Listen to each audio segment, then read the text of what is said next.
क्या कोई ठोस पत्थर किसी जीती जागती इंसान को हमेशा के लिए अपने भीतर समेट सकता है? महाराष्ट्र के अकोला में एक ऐसा चमत्कारिक शिवलिंग है जिसकी दरार में आज भी एक रेशमी साड़ी का पल्लू फंसा हुआ है। यह कोई साधारण कपड़ा नहीं, बल्कि उस महारानी की आखिरी निशानी है जो सदियों पहले महादेव के इस विग्रह में जिंदा समा गई थी। आखिर उस काली आधी रात को ऐसा क्या हुआ था जिसने ब्रह्मांड के स्वामी को यह असंभव चमत्कार करने पर मजबूर कर दिया? इस मार्मिक गाथा की शुरुआत होती है अकोला के राजा अकोल सिंह और उनकी परम भक्त महारानी से। रानी का हृदय राजसी सुखों में नहीं बल्कि महादेव के चरणों में बसता था, पर पहरेदारों और राजसी तामझाम के बीच उन्हें एकांत में पूजा का समय नहीं मिल पाता था। इसीलिए रानी ने एक गुप्त संकल्प लिया। हर रात ठीक 12 बजे, जब सारा संसार सो रहा होता, वे नंगे पैर चुपचाप महल से निकलकर शिव मंदिर जाने लगी। लेकिन नियति को कुछ और ही मंजूर था। महल के गलियारों में विशैला संदेह पनपने लगा।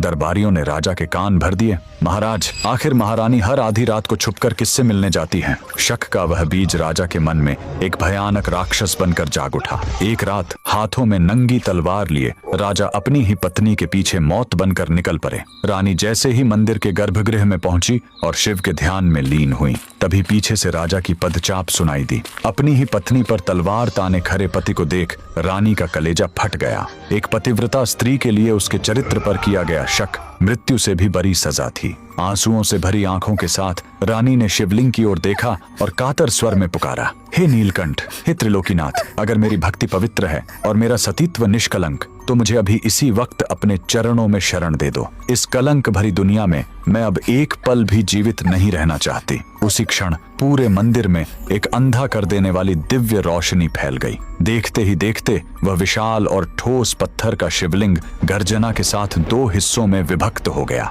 महादेव ने अपनी भक्त के लिए अपना हृदय खोल दिया। रानी हमेशा के लिए उस शिवलिंग के भीतर समा गईं। राजा जब तक अपनी भूल समझ पाता और रानी को रोकना चाहता, वह पत्थर फिर से झुर चुका था। लेकिन महादेव ने दुनिया को प्रमाण देने के लिए रानी की साड़ी का एक पल्लू उस दरार के बाहर ही छोड़ दिया। राजा जीवन भर उस चौखट पर अपनी भूल का प्रायश्चित करता रहा, पर रानी अब महादेव की हो चुकी थी। आज भी अकोला का यह राजराजेश्वर मंदिर उस अमर भक्ति का गवाह है। वह साड़ी का टुकड़ा आज भी उस पत्थर में दबा हुआ है, जो हमें याद दिलाता है कि जब पूरी दुनिया हाथ छोड़ देती है, तब महादेव अपने भक्त का हाथ थाम लेते हैं। अगर महादेव के इस न्याय ने आपके हृदय को छुआ है, तो कमेंट्स में पूरी श्रद्धा से जय राजराजेश्वर महादेव जरूर लिखें।